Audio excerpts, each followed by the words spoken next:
السلام عليكم ورحمة الله. الحمد لله حمدا كثيرا طيبا مباركا فيه، والصلاة والسلام على رسول الله محمد وآله وصحبه أجمعين. أما بعد، أعوذ بالله من الشيطان الرجيم. بسم الله الرحمن الرحيم. وإذ يرفع إبراهيم القواعد من البيت وإسماعيل ربنا تقبل منا إنك أنت السميع العليم. ربنا واجعلنا مسلمين لك ومن ذريتنا أمة مسلمة لك وأرنا مناسكنا وتب علينا إنك أنت التواب الرحيم. ഇത് വേണ്ടതൊക്കെ പറ്റും.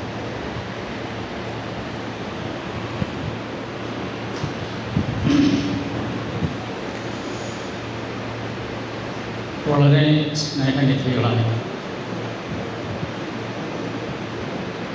സഹോദരന്മാരെ, സഹോദരികളെ,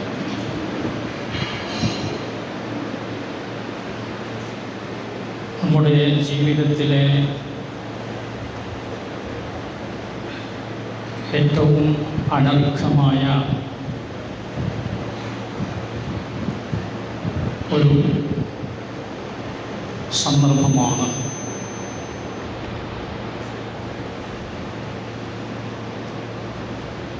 അല്ലാഹുവിൻ്റെ വിശുദ്ധ ഭവനത്തിൽ പോയി ഹജ്ജ് നിർവഹിക്കുവാൻ സാധ്യമാവുക എന്നത്.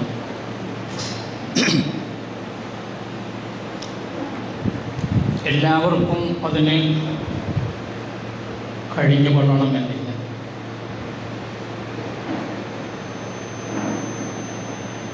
അല്ലാഹു ഹജ്ജ് നിർബന്ധമാക്കിയപ്പോൾ തന്നെ പറഞ്ഞത് മനിസ്തതാഅ ഇലൈഹി സബീല. അവിടെ പോയി ആ മഹത്തായ കർമ്മം നിർവഹിക്കാൻ കഴിയുന്നവർക്കാണ് ഇത് നിർബന്ധമുള്ളത് എന്നാണ്. അല്പം അധ്വാനവും ചടുലതയും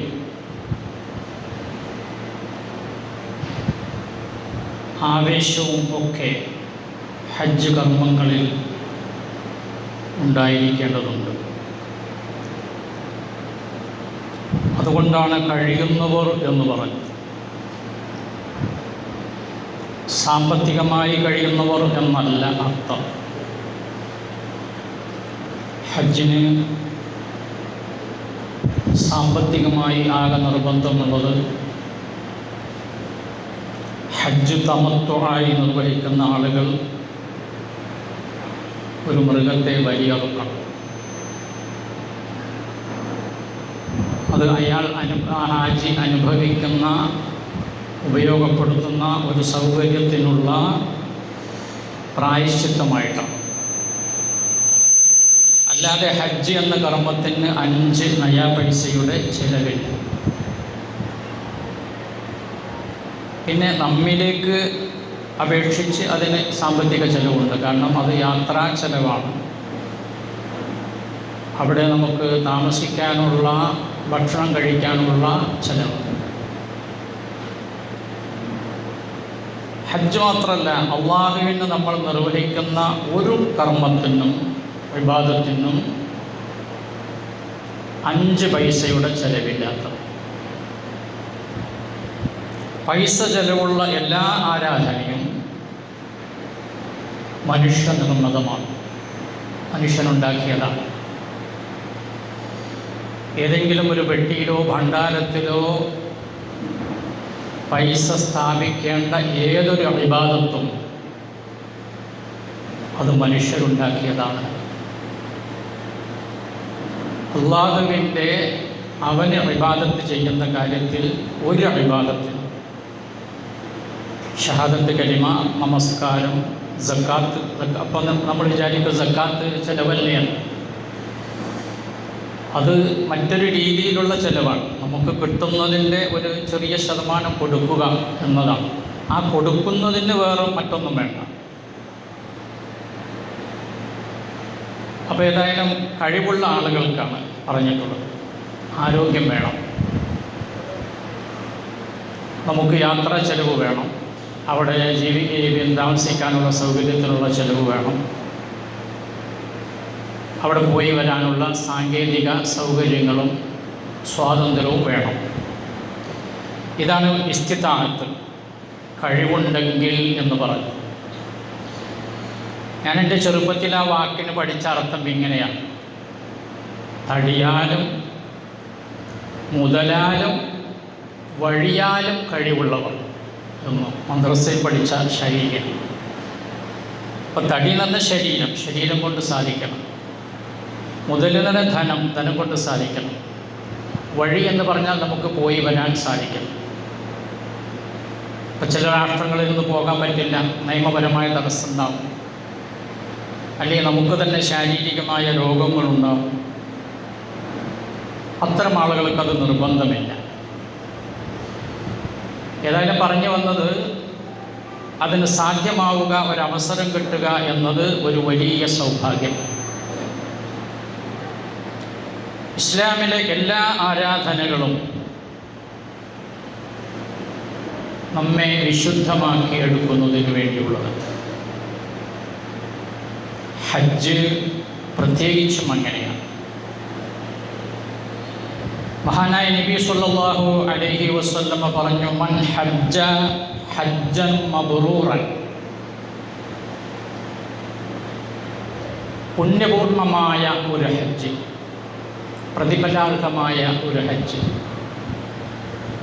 അള്ളാഹുവിൻ്റെ അടുക്കൽ സ്വീകാര്യയോഗ്യമായ ഒരു ഹജ്ജ് ഒരാൾ നിർവഹിച്ചാൽ, ഇത് നമുക്കെല്ലാവർക്കും അറിയാം. നിങ്ങൾ ഹജ്ജിൻ്റെ ക്ലാസ്സിലും മറ്റും കേട്ടിട്ടുള്ളതാണ്. പക്ഷേ എൻ്റെ വിഷയത്തിലേക്ക് കടക്കുമ്പോൾ ഇതൊരു മുഖവുരക്ക് ആവശ്യമാണ്, അത്യാവശ്യമാണ്. അതുകൊണ്ട് പറയാം. റജഅ, അങ്ങനെയുള്ള ആൾ മടങ്ങി വരിക, തിരിച്ചു വരിക. കയൗമി വലദത്തുഹു ഉമ്മുഹു, അവൻ്റെ ഉമ്മ, മാതാവ് അവനെ പ്രസവിച്ച ആ ദിവസത്തെ പോലെ വിശുദ്ധനായി, നിഷ്കളങ്കനായി, നിഷ്കാമനായി, സ്വച്ഛമായിട്ടാണ് എന്ന് അല്ലാഹുവിൻ്റെ റസൂൽ സ്വല്ലല്ലാഹു അലൈഹി വസല്ലം. അപ്പോൾ 60, 70, 50 കൊല്ലം ജീവിച്ച ഒരാളുടെ ജീവിതത്തിൽ അവൻ്റെ തിന്മയുടെ റെക്കോർഡിൽ, അവൻ്റെ ശുദ്ധമായ ഹൃദയത്തിൽ ഏതു തരത്തിലുള്ള കടുകട്ടിയുള്ള മാലിന്യങ്ങൾ തന്നെ വന്നു ചേർന്നിട്ടുണ്ടെങ്കിലും ഈ മഹത്തായ കർമ്മം അള്ളാഹു സ്വീകരിക്കത്തക്ക വിധം ആത്മാർത്ഥമായി നിർവഹിച്ചതിൻ്റെ പുണ്യമായി അയാൾക്ക് അല്ലാഹു തആല പാപങ്ങളെല്ലാം പുറത്തു കൊടുത്ത് കയൗമി വലദത്തുഹു ഉമ്മുഹു, ഉമ്മ പ്രസവിച്ച അതേ ദിവസം പോലെ. തുടർന്നുള്ള ശിഷ്ടകാലം അല്പം ശ്രദ്ധയോടുകൂടി ആ ഹാജി ജീവിച്ചാൽ ഫഖദ് സബത്ത ലഹുൽ ജന്ന, അവന് സ്വർഗം സുനിശ്ചിതമായി. അത്ര ശ്രേഷ്ഠതയേറിയ ഒരു കർമ്മമാണ്. എല്ലാ കർമ്മത്തിനും അതിൻ്റേതായ സവിശേഷതകളുണ്ട്. നമസ്കാരത്തിനുണ്ട്, നോമ്പിനുണ്ട്, സക്കാത്തിനുണ്ട്, ഹജ്ജിനുമുണ്ട്. പക്ഷെ ഹജ്ജിൻ്റെത് പ്രത്യേകമായിട്ടൊന്ന് എടുത്തു പറയേണ്ടതാണ്. ഹജ്ജ് അവാച്യമായ അനുഭൂതിയുടെ പ്രതിഫലനമാണ്. മറ്റ് കർമ്മങ്ങളിൽ നിന്ന് വ്യത്യസ്തമാണ് ഹജ്ജ്. ലോകത്ത്, ഐഹിക ലോകത്ത് ഏറ്റവും അറിയപ്പെട്ട സ്നേഹം സ്നേഹം അല്ല, നമുക്കത് മലയാളത്തിൽ അതിന് പ്രേമം എന്ന് പറയാം. പ്രേമം എന്ന വാക്ക് തെറ്റായി വ്യാഖ്യാനിച്ചതുകൊണ്ട് ആ വാക്ക് കേൾക്കുമ്പോൾ നമുക്ക് ഒരു അലോസരതയുണ്ടാകും. രണ്ട് കമിതാക്കൾ തമ്മിൽ വെച്ചു പുലർത്തുന്ന ഗാഢമായ സ്നേഹത്തിനാണ് പ്രേമമെന്ന് നമ്മൾ പറയുക. ആ സ്നേഹത്തിൻ്റെ ഒരു പ്രത്യേകത, തൻ്റെ ഇഷ്ടഭാജനത്തിനു വേണ്ടി എന്തും ത്യജിക്കാൻ മറ്റേയാൾ സന്നദ്ധമാകും എന്നാണ്. 19 വയസ്സ് പ്രായമുള്ള ആൺകുട്ടിയും 18 വയസ്സ് പ്രായമുള്ള പെൺകുട്ടിയും കമിതാക്കളായപ്പോൾ ഇനിയും ദീർഘനാൾ ജീവിക്കുവാനും ഈ ഐഹിക ലോകത്ത് പല സുഖസൗകര്യങ്ങൾ ആസ്വദിക്കുവാനും അനുഭവിക്കുവാനും നീണ്ട നാളുകൾ മുന്നിലുണ്ടായിട്ടും 19കാരൻ ആത്മഹത്യ ചെയ്തത്, 18കാരി ആത്മഹത്യ ചെയ്തത് തൻ്റെ ഇഷ്ടഭാജനത്തിന് വേണ്ടിയാണ്. അതാണ് ആത്മാർത്ഥമായ സ്നേഹം. അതിൻ്റെ മുമ്പിൽ ഒന്നും തടസ്സമല്ല. സമ്പൂർണമായ സമർപ്പണം തൻ്റെ ഇഷ്ടഭാജനത്തിനു വേണ്ടി. അതാണ് ഹജ്ജിൽ നാം നിർവഹിക്കുന്നത്. പക്ഷേ നമ്മൾ പറഞ്ഞ 19കാരനും 19കാരിയുമല്ല ഇവിടെ ഇഷ്ടഭാജനങ്ങളായിട്ടുള്ളൂ. ഉടമസ്ഥനായ അള്ളാഹുവും അടിമയായ നമ്മളുമാണ് ഇവിടുത്തെ കമിതാക്കൾ, ഇവിടുത്തെ ഇഷ്ടഭാജനങ്ങൾ. അതുകൊണ്ട് നമ്മുടെ ഇഷ്ടഭാജനമായ അള്ളാഹുവിന് വേണ്ടി നമ്മുടേതായിട്ടുള്ളതെല്ലാം വളരെ നിറഞ്ഞ ഹൃദയത്തോടെ സമർപ്പിക്കുവാനുള്ള സന്നദ്ധതയാണ് ഹജ്ജ്. അതാണല്ലോ നമ്മൾ പറയുന്നത്, ലബ്ബൈക ലിഹജ്ജിൻ അല്ലെങ്കിൽ ലിഹജ്ജിൻ തഅബ്ബുദൻ വരിഖ. അല്ലാഹുവേ, നീ എനിക്ക് നിർബന്ധമാക്കിയ, എനിക്ക് അസുലഭമായി വീണ് കിട്ടിയ ഈ ഹജ്ജ് എന്ന മഹത്തായ കർമ്മം നിർവഹിക്കുന്നതിന് വേണ്ടി ഞാൻ സന്നദ്ധമായിട്ടുള്ളത് തഅബ്ബുദൻ വരിഖ, സമ്പൂർണമായ ആത്മാർത്ഥമായ അനിർവചനീയമായ അനുസരണത്തോടെയും ആ വൈകാരികതയോടുകൂടിയും ആണ് എന്നാണ് നമ്മൾ പ്രഖ്യാപിക്കുന്നത്. അതാണ് ഹജ്ജ്. അത് നമുക്ക് കണ്ണുനീരുണ്ടാക്കി തരുന്നതാണ്. മഹാനായ ഹുബൈബ് റളിയല്ലാഹു അൻഹുവിനെ ശത്രുക്കൾ, അന്നത്തെ ബഹുദൈവ ആരാധകർ, മുശ്രിക്കുകൾ മുഹമ്മദ് നബിയോടും ഇസ്ലാമിനോടുമുള്ള ശത്രുത കാരണം ബദറിൽ അവർ പരാജയപ്പെട്ടതിൻ്റെ പ്രതികാരം എന്ന നിലക്ക് അവരുടെ കയ്യിൽ കിട്ടിയ വ്യക്തിയാണ് ഹുബൈബ്. അതുകൊണ്ട് മുഹമ്മദ് നബിയോടും സ്വഹാബിമാരോടുമുള്ള ഈ പ്രതികാരം ഈ ഒരൊറ്റ വ്യക്തിയിലാണ് അവർ തീർത്തത്. ശാരീരികമായി പീഡനമർപ്പിച്ച് നേൽപ്പിച്ച് ചാട്ടവാറുകൊണ്ട് കഴിയുന്നവരെല്ലാം അടിച്ച് തൊഴിച്ച്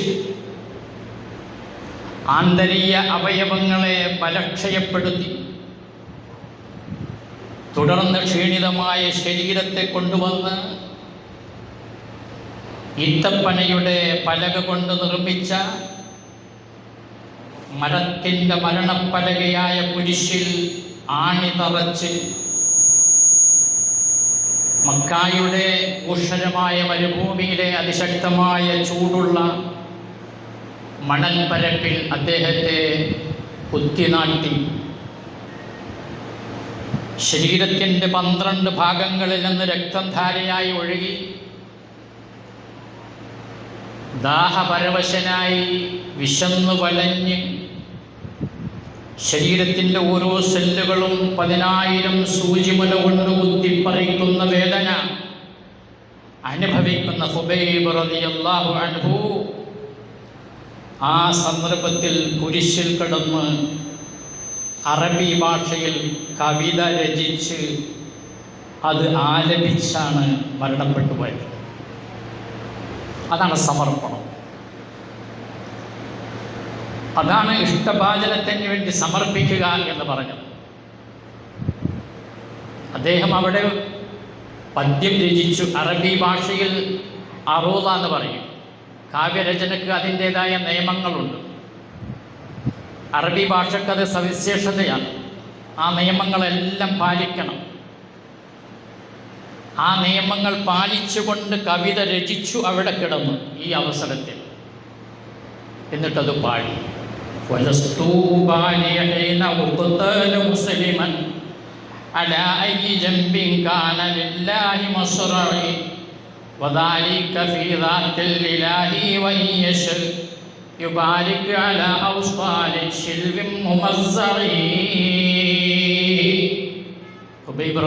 പാട്ടുപാടാൻ.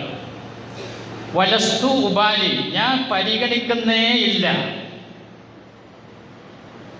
ഹീന ഊഹുത്തലു, ഞാൻ കൊല്ലപ്പെടുന്നത്. എന്തുകൊണ്ട്? മുസ്ലിമൻ, ഞാൻ മുസ്ലിമായിട്ടാണ് കൊല്ലപ്പെടുന്നത്.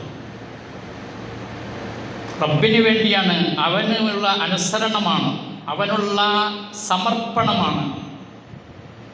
അതുകൊണ്ട് എൻ്റെ ശരീരത്തിൻ്റെ മുഴുവൻ സെല്ലുകളും അതിശക്തമായ വേദനയാൽ നൊമ്പരത്താൽ നിങ്ങൾക്ക് തോന്നുന്നു ശത്രുക്കളെ ഞാൻ കിടന്ന് പിടയുകയാണ്, ഞാൻ വെമ്പൽ കൊള്ളുകയാണ് സ്വർഗപ്രവേശനത്തിന്. എൻ്റെ റബ്ബിൻ്റെ, എൻ്റെ ഉടമസ്ഥൻ്റെ, എൻ്റെ യജമാനൻ്റെ തൃപ്തിക്ക് വേണ്ടി ഞാൻ ഇവിടെ കിടന്ന് പിടയുന്നത് അവിടേക്കുള്ള വെമ്പലാണ്, നിങ്ങളുടെ മർദ്ദനത്തിൽ നിന്ന് രക്ഷപ്പെടാൻ വേണ്ടിയല്ല.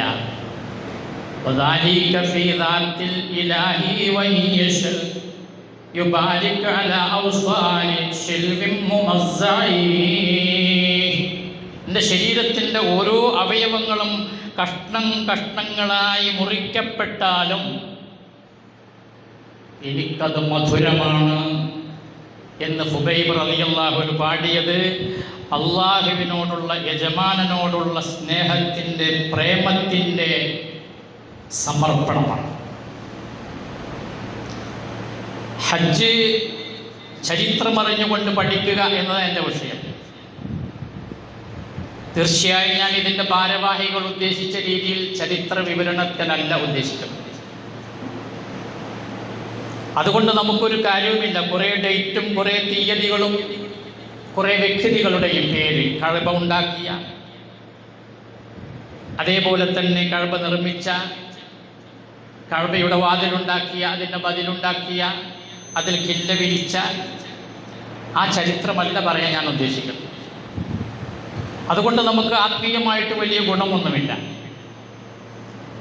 നമുക്ക് നമ്മൾ എന്താണ് അവിടെ നിർവഹിക്കാൻ പോകുന്നത് അതാണ്. ഞാൻ ഒന്നുകൂടി പറയാണ്, അവിടെ നമ്മൾ നിർവഹിക്കാൻ പോകുന്നത് ഇസ്തിസ്ലാമാണ്. നമ്മുടെ ഭാഷയിൽ പറഞ്ഞാൽ ഒരു യഥാർത്ഥ മുസ്ലിമാവുകയാണ്. മഹാനായ ഇബ്രാഹിം നബി അലൈഹി ഇസ്ലാമിനോട് അല്ലാഹു തആല പറയുന്നു, ഇത് ഖാല ലഹു റബ്ബുഹു അസ്ലിം ഖാല അസ്ലംതു ലില്ലാഹി റബ്ബിൽ ആലമീൻ. ഇബ്രാഹിം നബിയോട് അല്ലാഹു തആല പറഞ്ഞു, ഇബ്രാഹിം നീ മുസ്ലിമാണ്, ഞാനും നിങ്ങളൊക്കെ മുസ്ലിങ്ങളാണ്. മുസ്ലിമാണെന്ന് പ്രഖ്യാപിച്ച് ഷഹാദത്തിലൂടെ അതിൻ്റെ ബാഹ്യപ്രകടനമായ നമസ്കാരം കൃത്യമായിട്ട് നിർവഹിച്ച് അതിൽ സമൂഹത്തോടുള്ള ബാധ്യതയായ സക്കാത്ത് അനുഷ്ഠിച്ച് അതിൽ അള്ളാഹുമായി അല്പം ആത്മീയ ബന്ധം പുലർത്തുന്ന, അല്ലെങ്കിൽ ധാരാളം ആത്മീയ ബന്ധം പുലർത്തുന്ന നോമ്പനുഷ്ഠിച്ച് അതിൻ്റെ 80% മുസ്ലിങ്ങളായിട്ട് നിൽക്കുന്ന ആളുകളാണ് നമ്മൾ. അപ്പം നമ്മൾ മനസ്സിലാക്കണം ആ വാക്കിൻ്റെ അർത്ഥം എന്താണ്. ഇബ്രാഹിം നബിയോട് അല്ലാഹു തആല പറയാണ്, അസ്ലിം, ഇബ്രാഹിം നീ മുസ്ലിമാണ്. ഖാല, അദ്ദേഹം പറഞ്ഞു, അസ്ലംതു ലില്ലാഹി റബ്ബിൽ ആലമീൻ. ഞാൻ സർവ്വലോക രക്ഷിതാവായ നാഥ, നിനക്ക് വേണ്ടി ഞാൻ ഇസ്ലാമായിരിക്കും. മലയാളത്തിൽ നിനക്ക് വേണ്ടി ഞാൻ എല്ലാം സമർപ്പിക്കുന്നു, എല്ലാം സമർപ്പിക്കുന്നു. ഒരു നഷ്ടബോധവുമില്ലാതെ, ഒരു ഖേദവുമില്ലാതെ, സർവാത്മന, നമ്മുടെ ഭാഷയിൽ പറഞ്ഞാൽ സർവാത്മന സമർപ്പണം. അതാണ് അദ്ദേഹം അവിടെ നിർവഹിച്ചത്. അതിൻ്റെ പശ്ചാത്തലമാണ് പരിശുദ്ധമായ കഅബ. ആ കഅബ ഇപ്പോൾ നിലകൊള്ളുന്ന സ്ഥലത്താണ് പ്രസവിച്ച് ഏതാനും മാസങ്ങൾ മാത്രം പിന്നിട്ട നിഷ്കാമനായ പിഞ്ചു പൈതലായ ഇസ്മായിലിനെയും 80-ലേറെ പ്രായം ചെന്ന വയോവൃദ്ധയായ ആരാലും ശ്രദ്ധിക്കപ്പെടാത്ത ഒരു അടിമപ്പെണ്ണായ കറുത്തവളായ ഹാജറിനെയും അദ്ദേഹം ഇബ്രാഹിം നബി അലൈഹി സ്വലാം മക്കയിൽ വിട്ടേച്ചു പോകുന്നത് ഈ സമർപ്പണത്തിൻ്റെ ഭാഗമാണ്, ഈ ഇസ്ലാമിൻ്റെ ഭാഗമാണ്, ഈ ഇസ്തിസ്ലാമിൻ്റെ ഭാഗമാണ്. നമ്മൾ അറഫ എന്ന് പറയും, ഹജ്ജിന് പോകുന്നൊരു സ്ഥലമാണ്. അറഫക്ക് പല അർത്ഥമുണ്ട്. അതിൽ പണ്ഡിതന്മാർ വ്യാഖ്യാനിച്ചിട്ടുള്ള മൂന്നാമത്തെ അർത്ഥം അൽ അറഫത്തു അൽ ഇഅ്തിറാഫു, കുറ്റസമ്മതം നടത്തുന്ന കേന്ദ്രമാണ്. അതേപോലെ തന്നെയാണ് സമർപ്പണവും. നമുക്ക് അചിന്തനീയം എന്ന് ഞാൻ പറയുന്നു, കൃത്യമാണത്, ചിന്തിക്കാൻ കഴിയില്ല. കണ്ണെത്തുന്ന ദൂരത്തൊന്നും ഒരു മനുഷ്യനില്ലാത്ത, ഒരു സൃഷ്ടിയെ കാണാൻ സാധ്യമല്ലാത്ത, സമുദ്രം പോലെ പാരാവാരം പോലെ പരന്നു കിടക്കുന്ന മണൽത്തിട്ടയിൽ 55 ഡിഗ്രി ചൂടുള്ള വിശുദ്ധമായ മക്ക കഅബ സ്ഥിതി ചെയ്യുന്ന സ്ഥലത്ത് 4000 കൊല്ലങ്ങൾക്ക് മുമ്പ് 8-10 മാസം പ്രായമായ ഒരു കുഞ്ഞിനെയും 80-ലേറെ പ്രായം ചെന്ന ഒരു വൃദ്ധയായ മാതാവിനെയും അവിടെ വിട്ടേച്ചൊഴിവാക്കി അദ്ദേഹം ഫലസ്തീനിലേക്ക് തന്നെ തിരിച്ചു പോകുന്നത് നിഷ്കാമമായ, നിഷ്കപടമായ, ആത്മാർത്ഥമായ, ഊഷ്മളമായ അള്ളാഹുവിനോടുള്ള സ്നേഹത്തിൻ്റെ, അനുസരണത്തിൻ്റെ, കീഴ്വണക്കത്തിൻ്റെ ഭാഗമാണ്. അവരവിടെ കൊണ്ടുപോയി ആക്കി. നമ്മളൊക്കെ മനുഷ്യരാണ്, വിചാരവും ഉള്ളവരാണ്, മനസ്സും ചിന്തയുമുള്ള ആളുകളാണ്, മക്കളോട് സ്നേഹവും പ്രേമവും ഉള്ള ആളുകളാണ്. വിവാഹം കഴിഞ്ഞ് 50 കൊല്ലത്ത് നിരന്തരമായ പ്രാർത്ഥനയുടെ, രാപ്പകലില്ലാത്ത പ്രാർത്ഥനയുടെ ഫലമായി അവസാനമായി കിട്ടിയ ഒരു കുഞ്ഞാണ് ഇസ്മായിൽ. അവനെയാണ് അവിടെ വിട്ടേച്ചു പോരുന്നത്. ഈ മാതാവിനെ പരിസരത്തൊന്നും ഒരു മനുഷ്യരില്ല, നമുക്ക് വളരെ വ്യക്തമായിട്ടറിയാം. പരിസരത്തൊന്നും ഒരു മനുഷ്യരില്ല, ജനവാസമില്ല, ജനശൂന്യമായ രാജ്യം, ജലശൂന്യമായ രാജ്യം, ഒരിറ്റ് വെള്ളമില്ല, ഒരു മനുഷ്യനില്ല. അവരെ അവിടെ കൊണ്ടുപോയി ആക്കിയിട്ട് ഇബ്രാഹിം നബി അലൈഹി സ്വലാം തിരിച്ചു പോകും. ഹാജർ ചോദിച്ചു, ഈ പിഞ്ചു പൈതലിനെയും മാതാവായ എന്നെയും ഈ ഊഷരമായ മരുഭൂമിയിൽ വിട്ടേച്ച് നിങ്ങൾ പോകുകയാണോ? കൂടെ നിൽക്കാൻ നിങ്ങൾ പോലും ഇല്ലേ? കയ്യിലുള്ള ഭക്ഷണം പരിമിതമാണെന്നറിയാമല്ലോ, കരുതി വെച്ച വെള്ളവും പരിമിതമാണെന്നറിയാമല്ലോ. ഇത് തീർന്നു പോവില്ലേ? ഒരു മനുഷ്യനെ വായ കൊണ്ടോ മൈക്ക് കൊണ്ടോ വിളിച്ചാൽ പോലും കേൾക്കാൻ പറ്റുന്ന തരത്തിൽ ആരും ഇവിടെയില്ല. കഅബ നിൽക്കുന്ന സ്ഥലം നമുക്കറിയാം, 3 ഭാഗങ്ങളും ചെറിയ പർവ്വതങ്ങളാൽ ചുറ്റപ്പെട്ടതാണ്, ഒരു താഴ്ഭാഗത്താണ്. ആരും അവരെ ശ്രദ്ധിക്കില്ല. അങ്ങനെ ചോദിക്കുമ്പോൾ സ്വാഭാവികമായിട്ടും ഒരു ഭർത്താവ് എന്ന നിലക്ക്, ഒരു പിതാവ് എന്ന നിലക്ക്, അതെ എനിക്ക് പോകേണ്ടതുണ്ട്, എൻ്റെ ഉത്തരവാദിത്വം നിർവഹിക്കാൻ പോകേണ്ടതുണ്ട്, നിങ്ങൾ മാത്രം ഇവിടെ വിട്ടേച്ചു പോകാനാണ് എന്നോടുള്ള നിർദ്ദേശം എന്ന് പറയേണ്ടതിന് പകരം ഫലം യുജിബ്, ഒരു മറുപടി പറഞ്ഞില്ല. കാര്യം അതത്ര കാര്യപ്പെട്ട ചോദ്യമല്ല. പ്രസക്തമായ ചോദ്യമല്ല സഹോദരന്മാരെ, പ്രസക്തമായ ചോദ്യമല്ല. ഫലസ്തീൻ എവിടെ കിടക്കുന്നു? എത്ര നാൾ ദിവസത്തെ നടത്തം കാരണമാണ് ഇവിടെ എത്തിപ്പെട്ടിട്ടുള്ളത്? ഒരു പക്ഷേ നഗ്നപാദങ്ങളാകാം, ചെരിപ്പ് പോലും അണിയാനുണ്ടാവില്ല. ഒരു തോൽപാത്രത്തിൽ അല്പം വെള്ളം, അത് നമ്മൾ അനുമാനിച്ചത് മാത്രമാണ്. ഏതാനും കുറഞ്ഞ ഭക്ഷണവും അനുമാനമാണ്. ചരിത്രത്തിൽ കൃത്യമായിട്ട് രേഖപ്പെടുത്തിയിട്ടൊന്നുമില്ല ഇത് രണ്ടും കയ്യിലുണ്ടായിരുന്നു എന്ന്. അവരെയാണ് വിട്ടേച്ചു പോണത്. രണ്ടാമതും ചോദിച്ചു, ഞങ്ങൾ വിട്ടേച്ചു പോവുകയാണ്, നിങ്ങൾ പോവുകയാണോ? മരിക്കുകയാണെങ്കിലും ഒരു കഷ്ടപ്പാടിലാണെങ്കിലും മരുഭൂമിയിലാണെങ്കിലും മരണത്തെ പുൽകുകയാണെങ്കിലും അത് ആസ്വാദ്യമാക്കുകയാണെങ്കിലും നമ്മൾ 3 പേരും ഒന്നിച്ചാകുമ്പോൾ അതിലൊരു ആനന്ദമുണ്ട്. അതുകൊണ്ട് നിങ്ങൾ പോവുകയാണോ? അപ്പോഴും ഉത്തരല്ല. സ്വാഭാവികമായി നമ്മുടെ ഹജ്ജിന് പോകുന്ന സഹോദരന്മാർ ആലോചിക്കേണ്ടത്, അത്തരം ഒരു ഭർത്താവ് എത്ര നന്ദി കെട്ടവനായിട്ടാണ്, ക്രൂരനായിട്ടാണ് നമ്മൾ മനസ്സിലാക്കുക. വിട്ടേച്ചു പോകുന്നത് മാത്രമല്ല, ഞങ്ങളെ മാത്രം ഇവിടെ വിട്ടേച്ചു പോവുകയാണെന്ന് പറഞ്ഞപ്പോൾ, ചോദിച്ചപ്പോൾ അതിനൊരു മറുപടി പറയാനുള്ള സന്മനസ് പോലും ഇല്ല എങ്കിൽ ആ മനുഷ്യനെ പറ്റി എന്ത് വിചാരിക്കും നമ്മൾ? ആണും പെണ്ണും വിചാരിക്കണം. എൻ്റെ വലതു ഭാഗത്തും ഇടതു ഭാഗത്തും ഇരിക്കുന്ന ആളുകൾ വിചാരിക്കണം, ഇവിടെ എന്താണ് നടക്കുന്നത്? ഈ ആകാശത്തിന് കീഴ്, മണ്ണിലിൻ്റെ മുകളിൽ, വിണ്ണിന് താഴെ ഇതുപോലുള്ളൊരു സംഭവം എടുത്തുദ്ധരിക്കാൻ സാധ്യമല്ല. ആരുടെയും മനസ്സ് കീറി മുറിക്കപ്പെടാതിരിക്കുകയില്ല, ആരുടെയും കണ്ണിൽ നിന്ന് കണ്ണുനീര് വരാതിരിക്കുകയില്ല, ആരും നൊമ്പരപ്പെടാതിരിക്കുകയില്ല, കണ്ടമിടറാതിരിക്കുകയില്ല. പക്ഷേ ഇബ്രാഹിം, അദ്ദേഹം ഉത്സാഹവരനാണ്, പുഞ്ചിരിയോടെയാണ് പോകുന്നത്. കുറേ അങ്ങോട്ട് പോയപ്പോൾ വിളിച്ചു ചോദിച്ചു, അല്ലാഹു അമറക ബിഹാദാ, ഇത് അല്ലാഹുവിൻ്റെ കൽപ്പന പ്രകാരമാണോ? ഹാജറയുടെ മൂന്നാമത്തെ ചോദ്യം. ഖാല ബല, അപ്പോൾ പ്രതികരിച്ചു, അതെ, അല്ലാഹുവിൻ്റെ കൽപ്പന പ്രകാരമാണ്. സഹോദരിമാർ ശ്രദ്ധിക്കുക, ഹജ്ജിന് പോകുന്ന സഹോദരിമാർ. ഫഖാലത്, അപ്പോൾ ഹാജർ പറയാണ്, ഇദൻ ലാ യുദിഅന, അങ്ങനെയാണെങ്കിൽ ആ അല്ലാഹു ഞങ്ങളെ കൈയൊഴിക്കൂല. എന്തൊരു വിശ്വാസമാണ്! എങ്ങനെ സഹായിക്കും? എവിടെ നിന്ന് സഹായിക്കും? ആരെ എത്തിക്കും? വെള്ളം എങ്ങനെത്തും? ഭക്ഷണം എങ്ങനെത്തും?